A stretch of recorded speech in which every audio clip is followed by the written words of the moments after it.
Just as the man is about to step out of the bathroom after his shower, his robot maid unexpectedly appears, The towels were in the dryer, so I brought you one. dressed in his wife's robe, and even mimicking her voice to comfort him. Let me do this for you. Before long, he lets down his guard, succumbing to the maid's temptation, unaware that this will lead to a deadly disaster for his family in the future.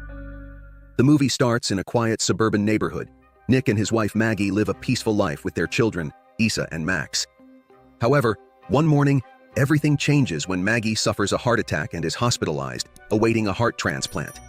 This leaves Nick struggling to balance the pressure of work and caring for the kids. One afternoon, to distract them, Nick takes the children to an exhibition by Cobalt Industries.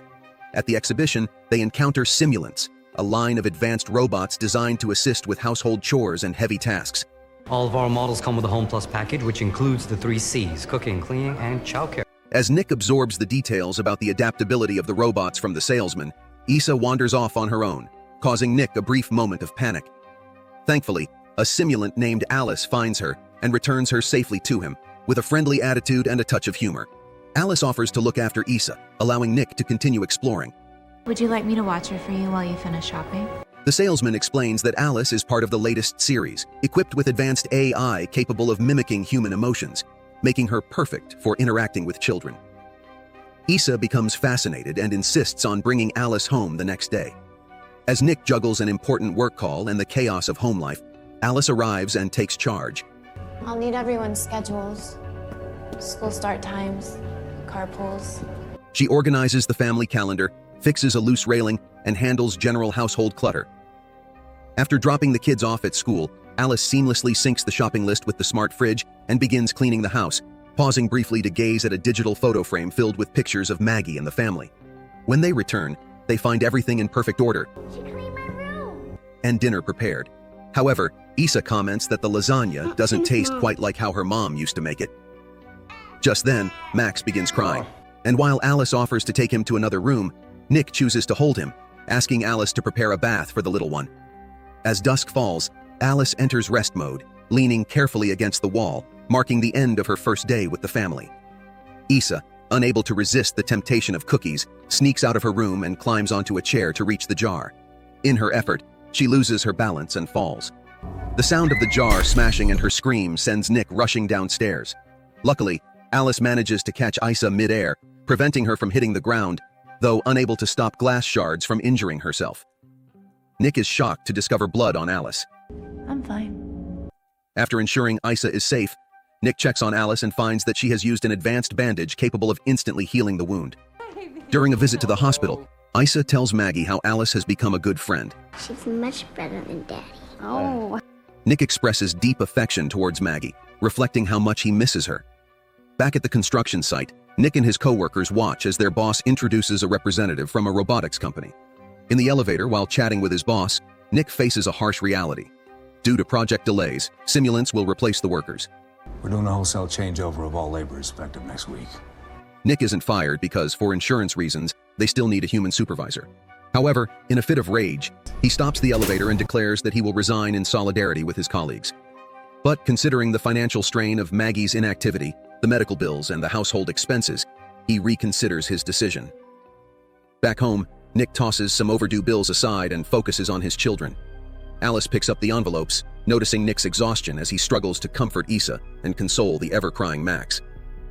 Later, as Nick repairs the car, listens to metal music, and drinks beer, Alice gently switches the music to a more soothing tune and points out that Nick is low on food. He admits that it's been a tough day at work. Alice offers emotional support, and Nick vents his frustrations, which prompts Alice to point out the irony of hiring a simulant. Afterward, Alice helps Issa prepare for bed. When Issa expresses her fears about whether her mother will die, Alice tries to distract her by showing the ultraviolet light in her mouth. Later, she joins Nick in the living room, where he is engrossed in the movie Casablanca. Alice learns the story from her stored data, but Nick suggests that experiencing it firsthand completely changes the perspective, urging her to erase any prior memory of the movie. Reluctantly, and knowing that her intelligence is tied to her memories, Alice agrees. At Nick's insistence, she resets her system, with Nick pressing the reset button on her neck for 7 seconds. When Alice awakens, it's as though she's experiencing the movie for the first time, fully immersed in such a profound love story that justifies taking extreme measures to protect oneself. If someone loved you so that your happiness was the only thing that she wanted in the world. However, her immersion is interrupted by a call from Maggie, who informs them that a heart donor has been found and the surgery is scheduled for the next day. On their way to the hospital, Maggie asks for some alone time with Alice to express her concern about Nick's health, as the burden of responsibility is wearing him down, causing him to neglect his own well-being. She asks Alice to intervene and ensure his welfare, even if it means taking unpleasant measures like clearing out the alcohol hidden in the garage. Sometimes taking care of someone means doing things they don't like. Tensions rise when the surgery is canceled due to a storm delaying the heart's helicopter transport. As Nick tries to comfort a heartbroken Maggie, she chooses to isolate herself in her grief. Back home, Nick drowns his sorrows in alcohol, his pain intensifying.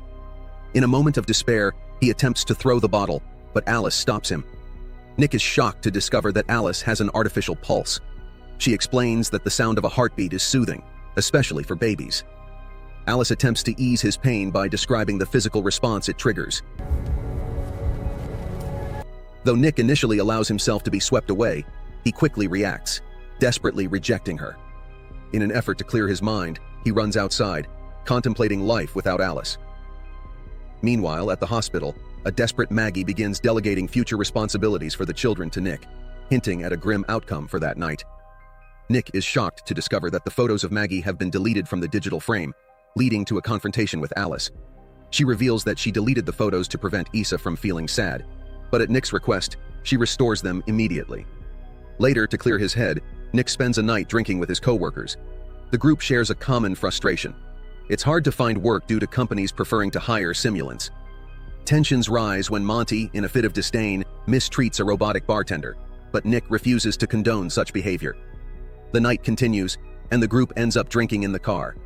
On a whim, Monty decides to take them to a construction site, despite knowing the area is monitored, using the excuse of retrieving some forgotten tools. Ignoring Nick's warnings, Monty and the others sneak onto the site. They find a container housing work simulants, but it's locked with a padlock requiring a code. Monty guesses Issa's birth year as the password and successfully opens it. Inside, they encounter simulants identical to one another, distinguishable only by serial numbers. Enraged, Monty rails against the company's dehumanization and begins smashing one of the simulants with a tool. Nick attempts to intervene, but the others hold him back. When he returns home, Nick showers, washing off the blood of the simulants. As he stands in confusion, Alice walks in, wearing Maggie's robe and offering him a towel. She explains that Maggie's scent has a calming effect on Max. When Nick asks her to take off the robe, Alice does so without hesitation, intensifying the tension. Nick, visibly uncomfortable, tries to leave, but Alice blocks his way and takes his towel, insisting that she sit on his lap. Despite Nick's protests that it isn't right, Alice continues, blindfolding him and altering her voice to mimic Maggie's, drawing him deeper into an emotional conflict. Lost in the mirage, Nick imagines being with his wife. The next morning, full of regret, he tells Alice that they can't allow something like this to happen again. We can't do it anymore. Alice insists it helps him relax, but Nick interrupts, emphasizing that their relationship should be built on connection and love, not just need. It's just wrong. That's wrong. Later at work, he learns that his boss has begun collaborating with the police. Someone has destroyed all the simulants, and since the code has been used, Nick is the prime suspect. Defending himself, Nick explains that he and Maggie have been at the hospital celebrating Issa's birthday, which is why anyone could have guessed his password. His boss remains skeptical, warning him that if he is found to be lying, he could face termination. At that moment, Nick receives a call from Maggie, elated to share the news that they have found a new heart for her. The surgery, performed in a room filled with simulants, is successful. Days later, Maggie returns home, still weak, struggling to bend down to hold Max, so Alice takes care of him. Later, at the park, Max witnesses a spoiled child yelling at his sim nanny and begins crying. But I want to go on the seesaw! Alice sternly scolds the child, Be a good boy. Shut up. much to the shock of the nearby simulants, who believe she has lost all sense of decorum. Alice reveals that due to Nick's reset, politeness has been disabled in her programming, and she believes this to be an improvement. That evening, as Issa enjoys Maggie's lasagna, Alice asks for the recipe, but Maggie keeps it as a family secret. Feeling unwell, Maggie decides to rest instead of joining the meal. The next morning, she is awoken by Issa's screams and rushes to the stairs, only for the railing to collapse, causing her to fall. Alice, who has been tickling Issa, quickly rushes to help Maggie and escorts her back to her room. When Nick returns from work, he finds Alice reading to Issa, mimicking Maggie's voice, and asks her to stop. Alice informs him that something has happened to Maggie, prompting Nick to rush to her side. When Alice explains the railing has broken, Nick recalls Alice assuring him she had fixed it, filling him with distrust. Hours later, he wakes Maggie and leads her along a candle-lit path into the garden, where a romantic dinner for two awaits. Alice watches from the window enviously.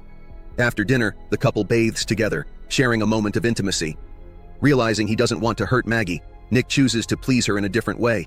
Their connection is abruptly interrupted when Alice appears to announce that Issa has had a nightmare and is calling for Nick. She's asking for you. After comforting Issa, Nick returns to the garden to clean up. At that moment, Monty arrives with drinks and apologizes for his earlier behavior, revealing that his wife has left him and he is now facing charges of trespassing and vandalism.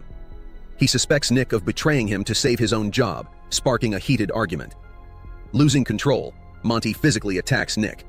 At the height of the scuffle, Monty grabs a bottle, intending to strike Nick, but Alice intervenes, smashing the glass, injuring Monty's hand, and then throwing him to the ground. She prepares to continue, but Nick stops her.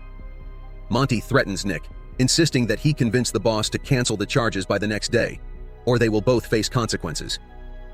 Nick reflects on simulants and the violent nature of humanity, but Alice defends her actions, stating that she is designed to protect her owner.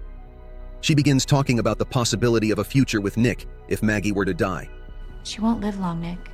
prompting Nick to reprimand her for such callous remarks, reminding her that she can never be like Maggie, as Maggie's scars make her real. You could never beat Maggie. She's felt pain, and she's got the scars to prove it. In a provocative gesture, Alice picks up a shard of glass, suggesting she could add scars if that's what he wants. In his hideaway, Monty, overcome with despair, uses drugs that distort his emotions, waving a gun while sending desperate voice messages to his ex-wife.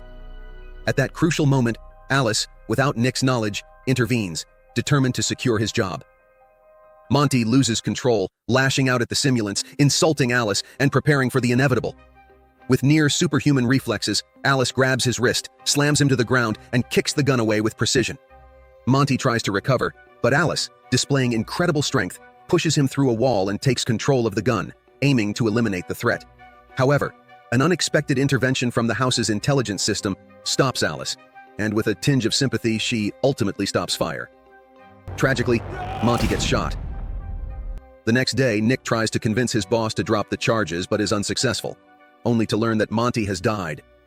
At home, Maggie feels dizzy while trying to pick up a book, and Alice seizes the opportunity to offer help.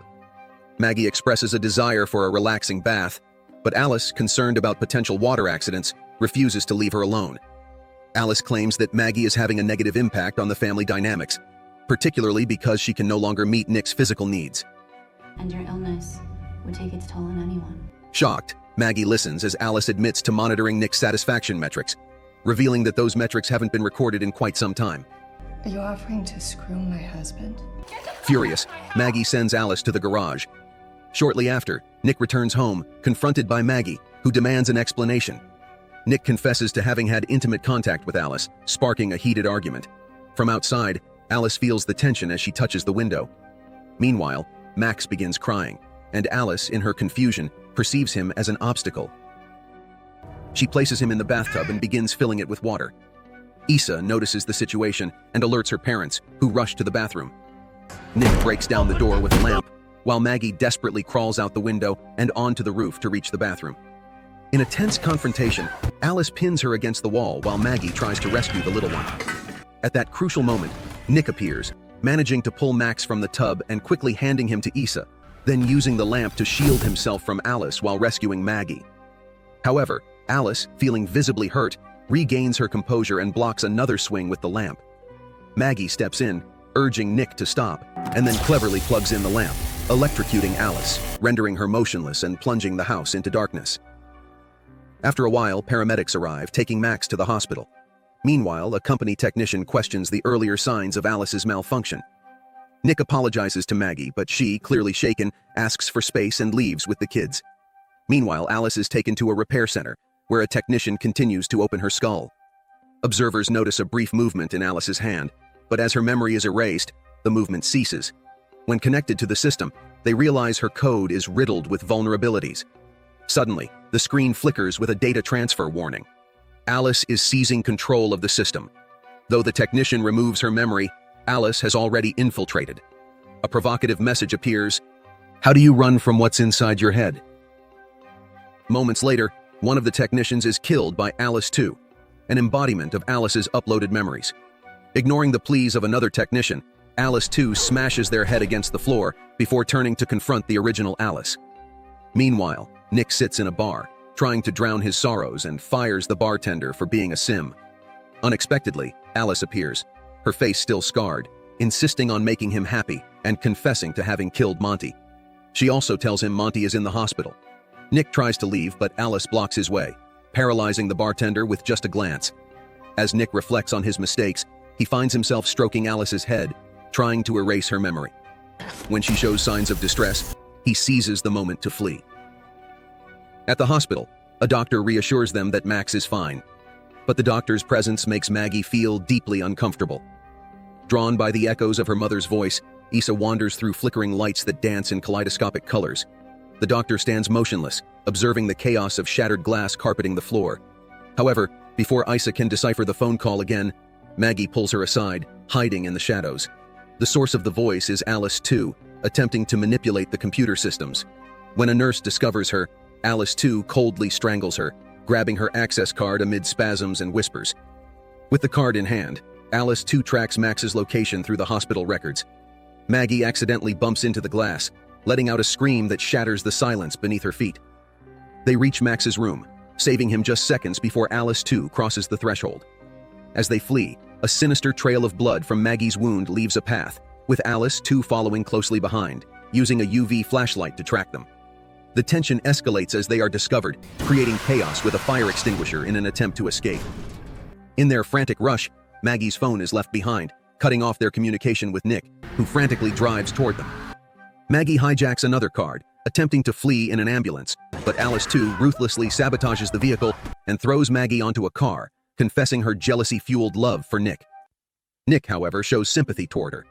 The confrontation reaches its climax when Nick bursts in, running past Alice 2 and crashing into a car, which ignites in flames, leaving Nick unconscious inside.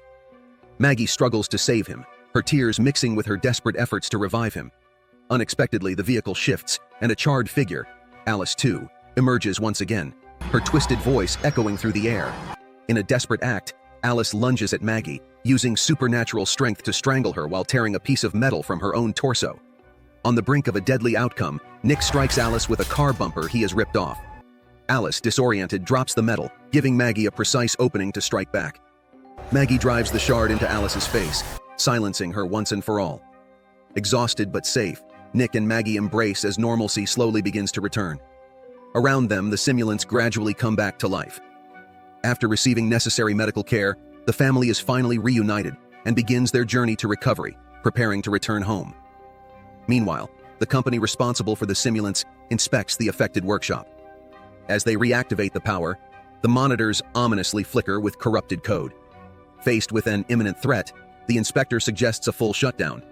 However, just as the order is about to be executed, the assisting simulants suddenly stop. The computer system, in a metallic voice, announces an unexpected upload, and chillingly, another Alice model's eyes open, indicating that the threat is far from over.